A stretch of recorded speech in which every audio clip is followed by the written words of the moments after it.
E é nesse sentido que assim, logo depois que aconteceu o bombardeio, né, em várias regiões e o sequestro, né, surgiram muitas teorias, né, algumas baseadas digamos assim, suposições erradas, outras numa nítida tentativa de desinformar, dizendo que poderia ter tido apoio interno, parte do chavismo se dividiu, entregaram a cabeça do Maduro e da primeira-dama, enfim, surgiu todo tipo de conversa e estimulada aí pela mídia corporativa brasileira e internacional e pelas redes sociais também.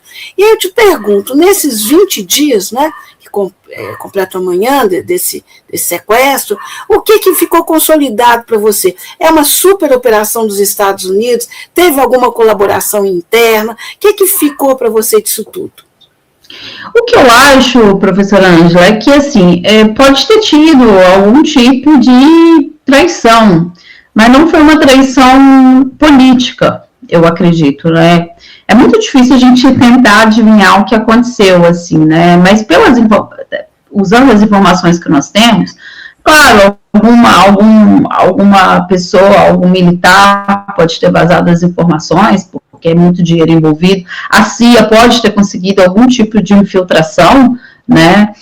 Mas o que a grande pergunta eu acho que talvez que as pessoas estejam se perguntando do papel da Delcy Rodrigues, né? Do seu irmão também. Eu acho que uma traição política não teve, né? O Guardian até publicou uma matéria hoje, falando que ela já estava em contato com o Donald Trump. Os Estados Unidos, eles não cortaram algum tipo de contato com a Venezuela, e a Delcy era uma das encarregadas, inclusive, pelo Maduro, fazer negociações com os Estados Unidos, né? Eu acho difícil a gente imaginar que teve traição política, porque o filho do Maduro mesmo, ele não denunciou nada, ele está defendendo o governo. Agora, do ponto de vista militar, o que eu tentei, eu estou fazendo um esforço para tentar compreender o que aconteceu, assim, tenho lido uns artigos desses think tanks militares, inclusive os dos Estados Unidos. O que esses especialistas alegam, da Rússia também, o que eles alegam é que realmente foi uma operação militar muito bem sucedida, porque os Estados Unidos têm superioridade em elementos de guerra eletrônica e guerra cibernética, né, e eles tiveram êxito nesse sentido. Hoje a gente estava conversando com um grupo de amigos sobre essa questão da traição política, e eu falei, olha, se teve uma traição política, o que me choca muito é 32 cubanos terem sido mortos no confronto, né? Então, tem muitas lacunas ainda a serem respondidas, mas eu não acredito que tenha havido uma traição política, levando em consideração até a posição do filho do Maduro, mas eu não descarto que a CIA tenha conseguido algum tipo de infiltração e de que alguma pessoa próxima ali à segurança do Maduro tenha vazado alguma informação. Esses dólares é muito dinheiro, né, o que eles estavam oferecendo. Exatamente.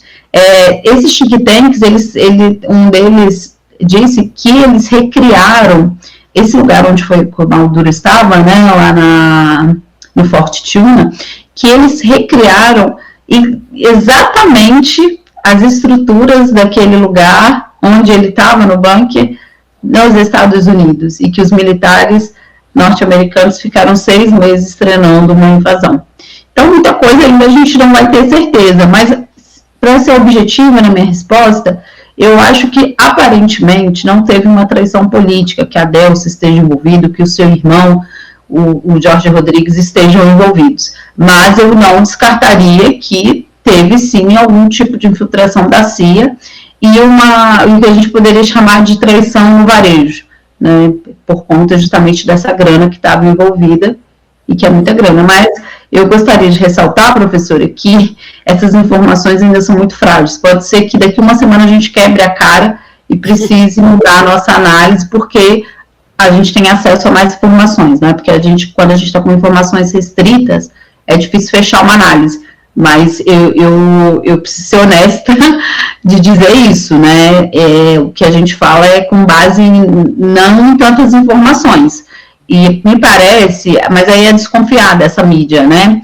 que eles estão, que pode sair nos próximos dias mais matérias nesse sentido, de colocar a Delcy em dúvida, o papel da Delcy Rodrigues em dúvida. Agora, essa coisa, né, isso também é um trabalho pelos Estados Unidos, eles não querem uma Venezuela, o Donald Trump não conseguiu atingir o seu objetivo na Venezuela, que seria uma troca de regime, o Chávez está no poder, e isso não é o melhor para ele. Ele sabe que se ele mandasse a Maria Corina Machado para lá, ia ser complicado, né? Porque ele mesmo disse, ela não tem, o bom é que ele reconheceu a vitória do Maduro nas eleições, né? Ele disse que ela não tem apoio popular. Ela não foi a candidata, quem foi a candidata foi Edmundo Gonzalez, mas ela era ali, ela figura que estava, né? Ele era o poste. Exatamente. E então ele sabe, o Donald Trump sabe também que a Venezuela tem essa característica de ter as milícias armadas e que, enfim, talvez ali, aí ele teria que deslocar militares americanos e seria um problemão para ele, porque a vida dele internamente não está tão fácil. Exato.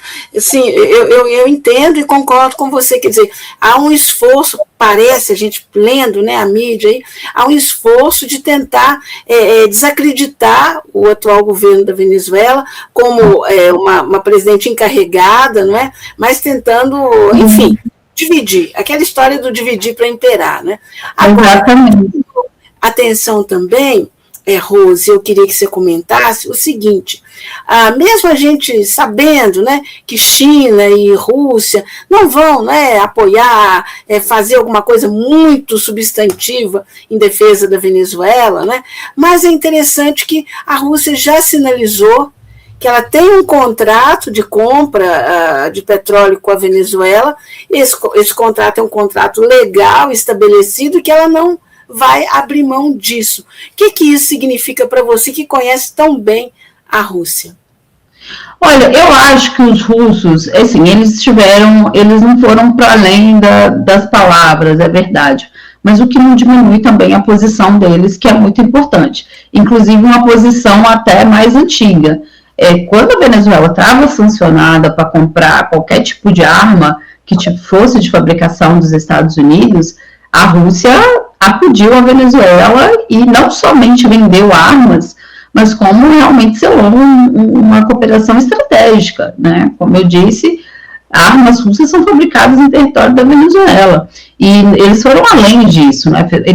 A Venezuela e a Rússia faziam exercícios militares conjuntos, eles têm troca de tecnologia, inclusive cooperação tecnológica, também no setor de petróleo, as empresas russas que são grandes produtoras de petróleo, né, a Rússia também é uma das grandes produtoras de energia, de gás e petróleo do mundo, então eles sempre foram muito solidários com a Venezuela, para além das palavras também, no momento em que a Venezuela já era muito assediada, veja bem, tinha homens do grupo Wagner lá na Venezuela, naquele contexto em que tentaram assassinar o Maduro, naquele ataque com drone, né?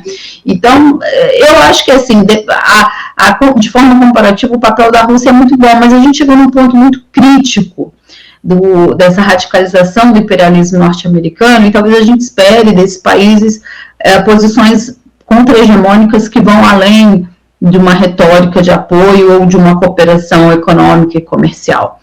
Acho que quando a Rússia fala, ela faz esse pronunciamento, né, de que os seus contratos devem ser honrados, porque são contratos legais, está querendo dizer para os Estados Unidos também que eles não se sentiram acuados com a ação dos Estados Unidos e que vão negociar com o que for o governo na Venezuela, que agora é o governo da Delcy Rodrigues. Eu acho que a posição da Rússia vai nesse sentido, de que a Rússia não se assustou com a ação dos Estados Unidos e que vai cobrar o que tem de contrato. A Rússia tem uma retórica contra-hegemônica já há algum tempo, né? Nesse caso da Venezuela, ela tem anos também. Só que é o seguinte, né? A gente precisa ver se as palavras vão bastar, porque os Estados Unidos começam uma política de assédio com a Venezuela em 2025, ela vai escalando. Ela começa em setembro com os ataques às embarcações. Depois tem o sequestro dos petroleiros e depois o sequestro do presidente da República. Então, é uma política agressiva que escala. A resposta também precisa escalar, né? Senão não adianta muita coisa. Então, enquanto estava atacando embarcações, a retórica talvez funcionasse de alguma forma. A Rússia manter uma cooperação militar com a Venezuela também funcionava de alguma forma. Mas é isso, né? Se o lado de lá escalou, o lado que acha que está sendo atingido tem que escalar. O caso, o ator principal que foi atingido é a Venezuela, evidentemente. Mas a diplomacia da Rússia e da China são uma das diplomacias mais avançadas do mundo. Eu acredito que eles têm a absoluta certeza que perder a Venezuela aqui na região, enquanto um Estado soberano que seja parceiro dos dois países, é perder um tabuleiro geopolítico, como é o caso do Irã também. Para a China, um golpe ainda mais duro. Se os Estados Unidos conseguissem algum tipo de mudança de regime no Irã, para a China seria um golpe muito mais duro, porque, primeiro, a China compra muito mais petróleo do Irã do que da Venezuela. O abastecimento total chinês, a Venezuela não conseguia chegar nem a 5%. No caso do Irã é 20%. Então é uma outra história. E é um tabuleiro geopolítico muito mais quente, com muito mais interesses. O Irã também faz parte da nova Rota da Seda, imensos investimentos chineses ali. Então seria uma derrota mais dura, mas também uma derrota como a Venezuela. Então, eu não sei como essas diplomacias estão caminhando, no sentido de esperar para ver se o governo da Delcy vai conseguir negociar. Mas a Venezuela, a verdade é que a Venezuela sofreu um golpe duríssimo.